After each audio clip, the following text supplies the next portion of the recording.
ఇక ఒక దొంగ కడుపు చల్లకుండా యజమాని ముహూర్తాన మరి దొంగతనానికి బయలుదేరిండో ఏం కథో కానీ మొత్తానికైతే ₹1 చేతికి దొరకలేదట. ఇంకా మీదంగా ఈయన ₹20 ఉళ్ళ ఖర్చు పెట్టి వచ్చిందట అబ్బరకొండ.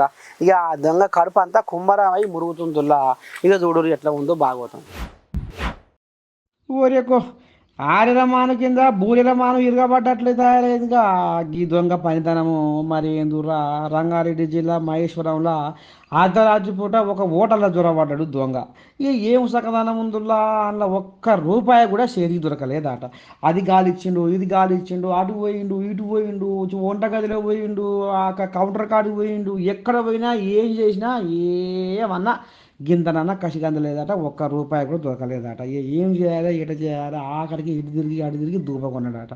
ఇక దూప కొన్నాక ఆ ఫ్రిడ్జ్ తీస్తే అందులో నీళ్ళ బాటిల్ తీసుకున్నట. ఆ నీళ్ళ బాటిల్ తాగిండట. తాగినాక ఈ నీళ్ళ బాటిల్ నాకెందుకు, దీని లెక్క ఎంతో ₹20 కదా అని టేబుల్ మీద పెట్టిండట. అంత బాగానే ఉంది కానీ మరి ఈ దొంగతనానికి ఎందుకు వచ్చినట్టు ఈ వన్య తప్పినోడు. ఇక మొత్తానికైతే నీళ్ళ ఒట్టు తాగి చల్లబడి ₹1 దొరకపోయాగారా అని నెత్తి నోరు రెండు కొట్టుకొని పోయిండట నువ్వులా ఈ దొంగ బయటవాజుగాడు. ఇక ఇది చూస్తుర్రా సీసీ కెమెరాలో ఈయన భాగవంతం అంతా బయటపడ్డది. అంటే ఈ రకంగా తయారయ్యారు దొంగలు. ఇంకా నయమే ఓటర్ యజమాని ఆ ఓటర్లో ₹1 పెట్టలేదు, లేకపోతే ఉత పుణ్యానికి పోతుండేను లా. ఉండే దొంగలు తయారయ్యారు. జర్ర పైలంగా కనిపెట్టుకొని ఉండరు మీరు కూడా ఇంట్లో పోయింటియా.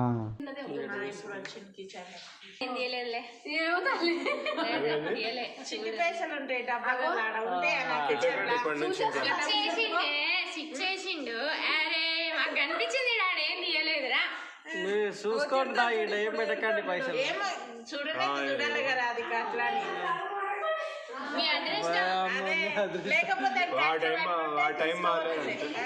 ఆడ స్విచ్ చేసిండు ఆడు ఇట్లా మిస్ అవుతాడు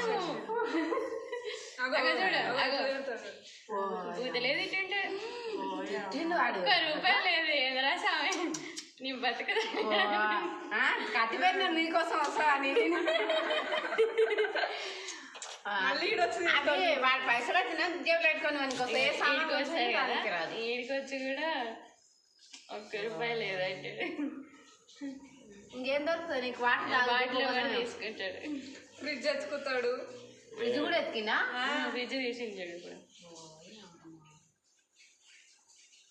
అంత రాడొక్క దెబ్బేస్తే మనం ఉంటాం బాగా పట్టుకున్నాడు. దొంగనే రాదు బాటిల్ ఉంటాయి.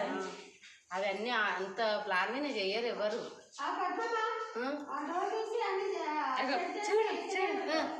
బాటిల్ వేసిండు అది ఒక్కటి తీసుకుంటున్నా అని చెప్తాడు.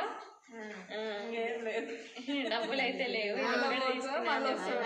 మళ్ళీ వస్తాడు దానికి కూడా ఎందుకని ₹20 పెట్టి కొట్టాడు. ఇనుపరాడు పెట్టుకున్నాడు.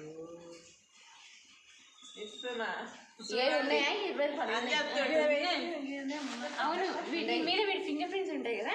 అంత ఫింగర్ ప్రింట్ల వరకు ముందు వాడింటాడు కదా. అరే అంతకుముందు ₹20 పెట్టుకొని